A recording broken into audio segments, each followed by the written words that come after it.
Hi అందరికీ నమస్కారం. పవన్ కళ్యాణ్ గారు ఇవాళ ఒకవేళ సభకు అనుమతి ఇవ్వకపోతే కనీసం ప్రెస్ మీట్కి అనుమతిస్తారా అని చెప్పి ఒక ట్వీట్ చేశారు. ఆ ట్వీట్ సంచలనం రేపుతోంది. ముఖ్యంగా I will address A press meet at my home in Jubilee Hills today between 4:30 p.m. to 5:30 p.m. I hope Telangana Police Department at least gives me permission to do a press meet with Janasena party leaders. Let us see అని చెప్పేసి ఆయన ఒక tweet చేయడం జరిగింది. అయితే అంతకుముందు ఆయన తెలంగాణకు సంబంధించి శుభాకాంక్షలు తెలియజేస్తూ ఒక సందేశాన్ని తెలంగాణ ప్రజల కోసం ఆయన పంపించారు. ఏం సందేశం పంపారు ఒకసారి చూద్దాం. సకల జనుల సంకల్పం, అమరుల త్యాగాల రూపం మనం తెలంగాణ. నా తెలంగాణ కోటి రత్నాల వీణ అని దాశరథి గారు పలికిన అక్షర సత్యం స్వేచ్ఛా గీతమై మోగిన రోజు పుష్కర క్రితం ఈ రోజు. ఈ సందర్భంగా తెలంగాణ ప్రజలందరికీ హృదయపూర్వక రాష్ట్ర అవతరణ దినోత్సవ శుభాకాంక్షలు. తెలంగాణ రాష్ట్ర ఆవిర్భావం అనేది దశాబ్దాల పాటు సాగిన ప్రజల ఆకాంక్షలకు, ఆత్మగౌరవ పోరాటానికి, త్యాగాలకు ప్రతిఫలంగా నిలిచిన చారిత్రాత్మక ఘట్టం. తెలంగాణ సాధన కోసం తమ జీవితాలను అంకితం చేసిన ఉద్యమకారులు, విద్యార్థులు, మేధావులు, కళాకారులు, ఉద్యోగులు, రైతులు మరియు అమరులకు నా వినమ్ర నివాళులు. తెలంగాణ గడ్డ పోరాటాల పుట్టినిల్లు. ఇక్కడి గాలిలో పౌరుషం ఉంది, నీటిలో ఉద్యమ ప్రవాహం ఉంది, నేలలో అమరుల రక్తం ఉంది. సమ్మక్క సారలమ్మల స్ఫూర్తి నుంచి కొమరం భీం వంటి మహనీయుల త్యాగాల వరకు ఈ భూమి స్వాభిమానానికి, న్యాయం చేసే పోరాటాలకు, న్యాయం కోసం చేసే పోరాటాలకు ప్రతీకగా నిలిచింది.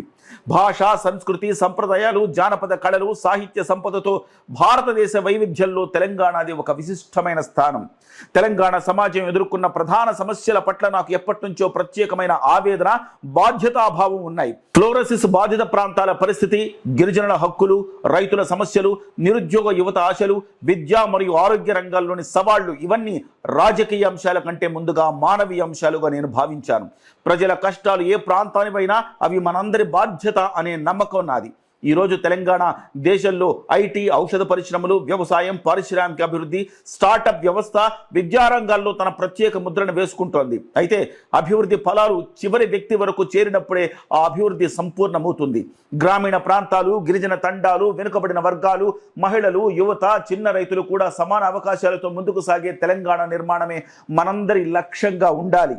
తెలంగాణ అంటే అపారమైన ఆత్మీయత, అపూర్వ సంస్కృతి, అద్భుతమైన మానవ సంబంధాల సమాహారం. తెలంగాణ ప్రజల ఆశయాలు, ఆత్మగౌరవం, సమగ్ర అభివృద్ధి లక్ష్యాల సాధనకు జనసేన పార్టీ సంపూర్ణ నిబద్ధతతో పనిచేస్తుంది.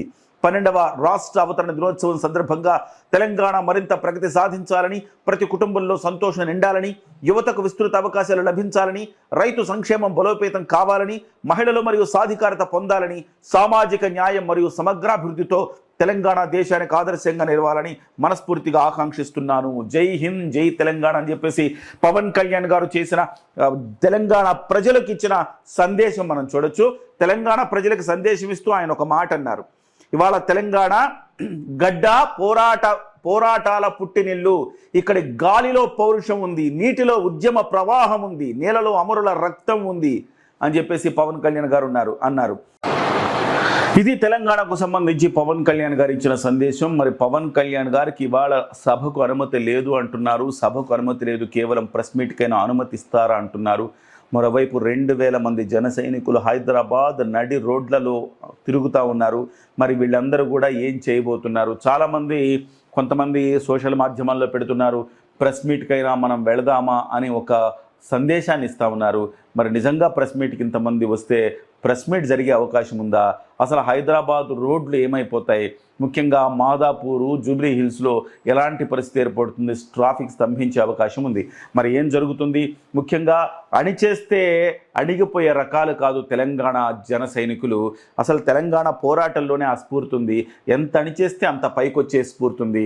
అలాంటిది ఇవాళ జన సైనికుల్ని ఉక్కు పాదాల కింద అణిచెయ్యాలని ప్రభుత్వం ప్రయత్నం చేస్తే ఖచ్చితంగా మరో ఉద్యమ రూపంలోకి వెళుతుందా అన్న సందేహాలు వ్యక్తమవుతున్నాయి. మొత్తం మీద ఏం జరుగుతుంది? పవన్ కళ్యాణ్ గారు ఇచ్చిన సందేశం తెలంగాణ ప్రజల గుండెల్లో స్థానం సంపాదించుకుంటుంది ఖచ్చితంగా. మరి ఏం జరుగుతుందనేది ఉత్కంఠ సర్వత్రా నెలకొంది.